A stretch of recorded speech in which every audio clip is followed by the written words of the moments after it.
How to download Reddit application on Android. So hello guys, welcome back to my YouTube channel. In this quick tutorial I'll be showing you how you can easily download Reddit application on Android. So first thing, just head over to Play Store and just search in for Reddit application, and it's a simple process. Just tap on this first application, and for your confirmation it has over 100 million plus downloads. So just tap on this install button over here and wait for a few seconds. Depending upon your internet connection or Wi-Fi speed, it will automatically download and gets installed on your device.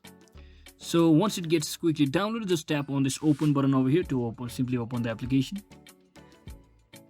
And you can follow along the on-screen instruction to continue with either Google or your email, and simply acknowledge this and just click on continue. Or if you don't have an account, you can also sign up by simply tapping on this sign up button over here. So that is exactly how you can easily install Reddit application on Android.